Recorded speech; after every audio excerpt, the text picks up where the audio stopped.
안녕하세요, 브루스입니다. 오늘 북토크에서는 이 외로워지는 사람들, 부제는 이제 테크놀로지가 인간관계를 조정한다. 영어 제목은 언론 투게더고요. 이 책은 이제 MIT에서 과학기술과 인간의 관계를 연구하는 이제 사회심리학자 셰리 터클이라는 분이 쓴 책이에요. 절반 정도는 이제 스마트폰이나 컴퓨터, 그러니까 우리를 온라인 세계로 안내하고 거기다 묶어놓기도 하는 기기들이 우리한테 어떤 영향을 미치는지를 다루고 있고요. 나머지 절반은 이제 로봇이 우리에게 미치는 영향을 다루고 있습니다. 저자는 이제 이런 것과 관련된 수많은 케이스를 이제 관찰하고 분석한 다음에 이런 기술들이 장점도 굉장히 많은데도 불구하고 우리에게 일정 부분 이제 부정적인 영향도 있다. 사실 약간 회의적인 입장을 취하고 있습니다. 제 경우는 이제 70년대생이라 초기에는 이제 통신기기로 이제 랜드라인 전화만 있던 세대입니다. 그런 이제 아날로그 시대에서 출발해가지고 통신은 뭐 이제 삐삐나 휴대폰을 거쳐가지고 뭐 스마트폰으로 왔고요. 컴퓨터의 경우는 뭐 아주 느린 8비트 컴퓨터에서 시작해가지고 뭐 인터넷, 뭐 PC 통신 이런 초기를 거쳐서 이제 인터넷 쌩쌩 날아다니는 요즘 세대까지 왔습니다. 운 좋게도 이제 아날로그와 디지털 과정을 전부 겪었던 세대예요.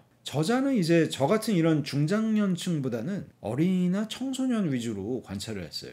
그랬더니 이제 어린이나 청소년들은 이제 사람과 교감하고 대화하는 그런 방법들을 저희 중장년층보다는 많이 잊고 있는 것 같다고 합니다. 지금까지 인류가 겪어보지 못했던 그런 기술, 그리고 인간 간의 접목, 그런 게 이제 굉장히 보편화된 세상에서 그런 기기들이 미래의 인류가 어떤 식으로 진화해 나갈지를 영향을 미치는 굉장히 중요한 요소라고 볼 수가 있을 것 같습니다. 예를 들어서 뭐 페이스북이나 카카오톡, 그런 이제 SNS나 인터넷 쪽지, 뭐 문자 메시지, 그런 걸 이제 많이 쓰다 보면은 어떤 특징이 있어요. 그런 게 보여주고 싶은 것만 보여주게 되죠.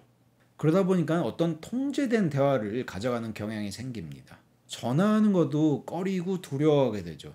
상대의 영역에 폐를 끼친다고 생각하게 되고요. 그러다 보니까 이제 문자만 보내고 전화는 하기 어려워집니다. 전화를 받는 사람들도 이제 받기를 두려워하게 되죠. 주로 이제 문자로만 대화를 하다 보니까 대화하는 방법을 잘 모르고 점점 잊어버리게 되는 겁니다.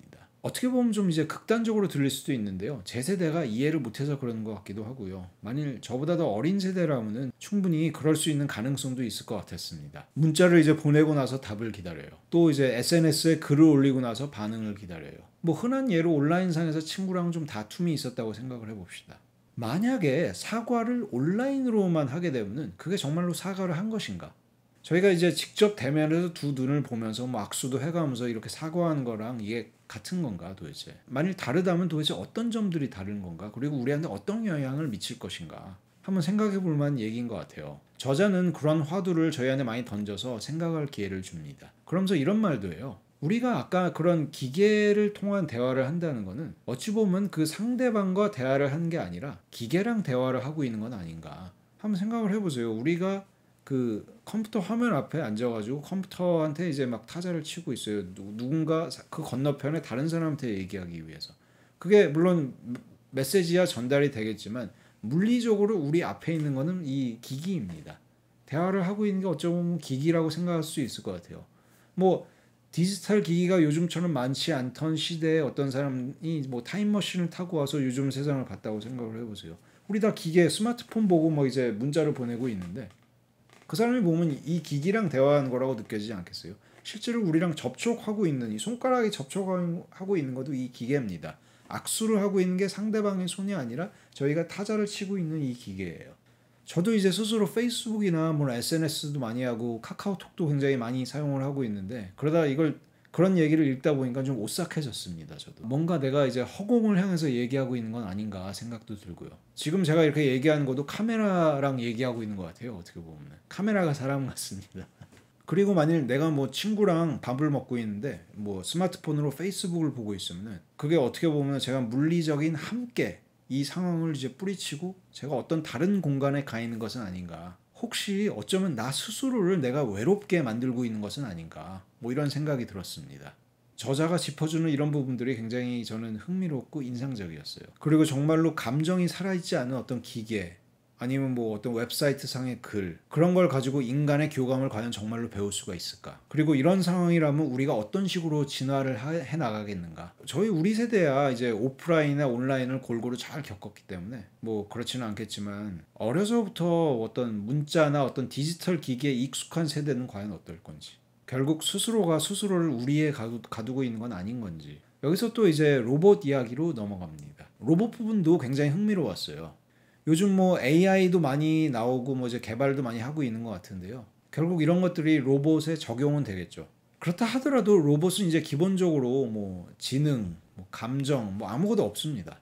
그런데 신기한 게 사람도 이제 실험을 해보니까 로봇한테 이제 애착을 느끼고 나름의 감정을 만들어 간다고 해요.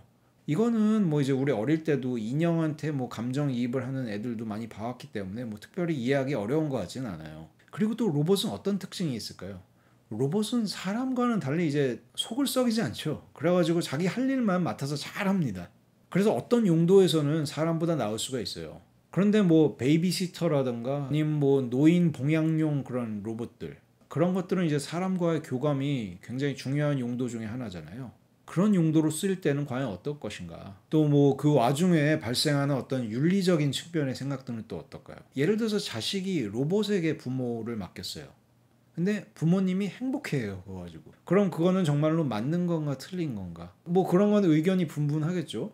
하여튼 이런 다양한 화두들이 이 책에서는 또 던져집니다. 책이 한 500페이지가 돼서 이제 제가 전부 요약하기는 쉽지가 않고요. 이 책에서 좀 중요하게 생각해서 메모해뒀던 대목 2군데만 읽어주고 마무리를 하도록 하겠습니다. 핵심은 컴퓨터를 거부한 것이 아니라 설계자들이 자신만의 가치를 품은 채 컴퓨터에 접근해야 한다는 것이었다. 성스러운 공간은 숨기 위한 곳이 아니다. 우리 자신과 우리의 책무를 인식하는 곳이다. 어디에 살고 무엇을 위해 사는가를 고민할 때 헨리 서로우는 위치와 가치를 한데 묶었다. 우리가 사는 장소는 우리가 사는 방식만 바꾸지 않는다. 어떤 사람이 되는지에도 영향을 미친다. 아주 최근에 테크놀로지는 우리에게 스크린 위에서의 삶을 약속하고 있다. 서로우라면 물을 것이다. 이 새로운 장소로부터 무슨 가치들이 따라 나오는가? 시뮬레이션에 푹 빠져 있는 우리는 어디에 살고 무엇을 위해 사는가? 그러니까 자신을 객관화해서 바라볼 필요도 있고 그 안에서 뭐 새로운 장소, 스크린이 되었던 어떤 곳이 되었던 그 안에서의 자신의 가치를 끊임없이 찾아가고 추구할 필요가 있다는 말이죠. 또 제가 좋아했던 두 번째 대목은 우리가 테크놀로지를 정확하게 설명할 수 있을 만큼 사랑해야 한다. 또한 우리에게 미치는 테크놀로지의 진정한 영향력에 맞설 정도로 우리 자신을 사랑해야 한다. 이렇게 수정된 내러티브는 리얼 테크닉의 일종이다. 연결성 문화의 리얼 테크닉은 가능성과 성취에 관한 것이나 묶인 자아의 문제점과 전이에 관한 것이기도 하다. 테크놀로지는 우리가 삶의 스트레스를 관리하도록 돕지만 자체적인 불안을 발생시키기도 한다. 그 둘은 밀접하게 연결되어 있을 때가 많다.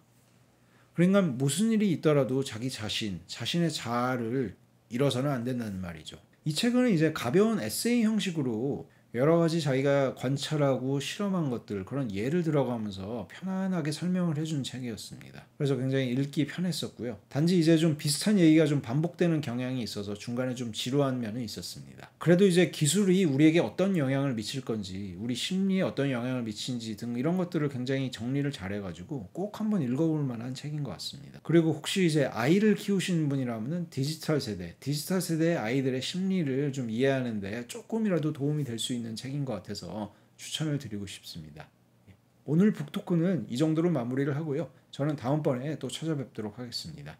감사합니다.